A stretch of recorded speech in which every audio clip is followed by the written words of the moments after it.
May I set the stage? Cervantes asks this of his fellow inmates as he begins to lay out his defense in La Mancha. Set the stage. It's something James Dodding did hundreds and thousands of times around the world, and unfortunately for us, many, many times over on the stages of Wake Forest. But let me set my stage for you a little. It was 1989, and I was a 20-year-old junior, almost 21.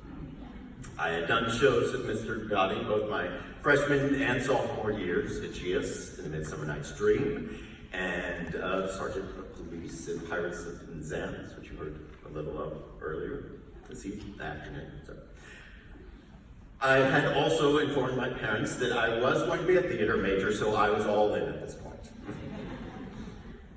I had been singing since I was a little kid. I would skip around the church singing Lord of the Dance. I did a brief stint as first soprano in the North Carolina Boys Choir. Obviously that was before my voice had changed. I did the school musicals, dramas, comedy, show choir in junior and senior high. I was a reserved, shy kid, but I found myself when I could discover someone else on stage.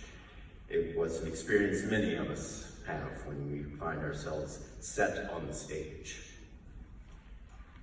And Mr. Dodding was a master of setting the stage. I well knew this, having done 2 shows with him already.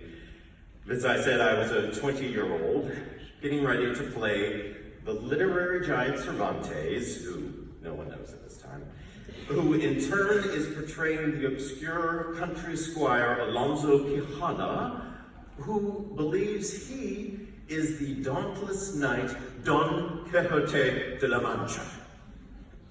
There's just a few layers there.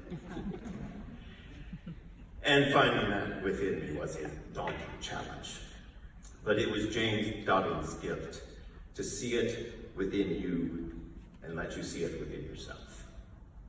And going on that journey of La Mancha with Mr. Dodding, as Michael said earlier, it was truly a transformative experience doing a show with him.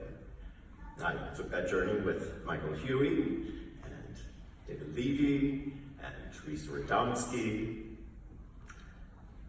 The journey, living and breathing the show and rehearsals and performances with Mr. Dodding and all of my castmates was a profound emotional journey, and I will forever be thankful for it. It's been a part of my life again and again to this very day with all of you here. As I have now turned 50, I can certainly appreciate having seen more of life, like Mr. Dodding. He brought so much of his life experiences to everything, and he generously shared it with us all. In La Mancha, Cervantes, who's also a man of maturity and experience, he reaches the height of his defense to his fellow inmates, and he lays bare his disgust of man's murderous ways toward man. I have lived nearly 50 years, and I have seen life as it is. Pain, misery, hunger, cruelty beyond belief. In 2001, I was working a temp job as I pursued my acting career in New York City. It was a bright, sunny morning that found me on the 99th floor of the North Tower of the World Trade Center. My temp boss had a meeting up there, and she asked me to come early and help her set up the presentation. Everything was ready. She said I could go back to the Midtown office where I was actually tipping, and she actually worked. At 8:46 on September 11th, I was in an elevator of the North Tower.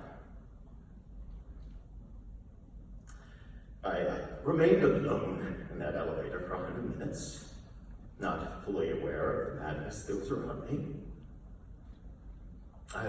To keep my sanity, I found myself reciting the words and humming the tunes and lyrics of our brave knight from La Mancha.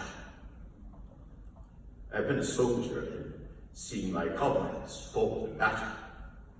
No glory, no gallant last words, only their eyes filled with confusion, whimpering the question, why? I do not think they asked why they were dying, but why they had lived. That's Cervantes. He's struggling with the question of why are any of us here? What does it mean? I escaped the elevator on 9/11 a few minutes before the tower collapsed. Man's murderous ways toward man is all around me. Could not be unseen. Fortunately, also with me was our brave knight, Don Quixote de la Mancha.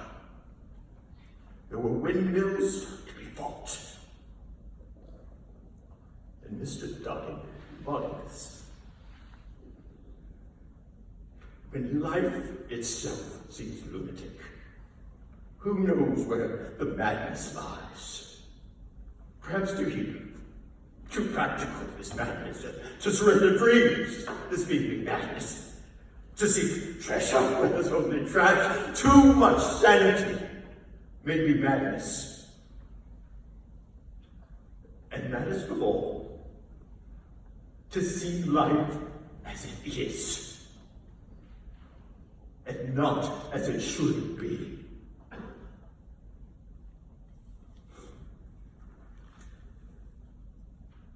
James Dodding. It was a dauntless knight who embraced madness. He set the stage and he saw life as it should be. It was his gift to me and so many others.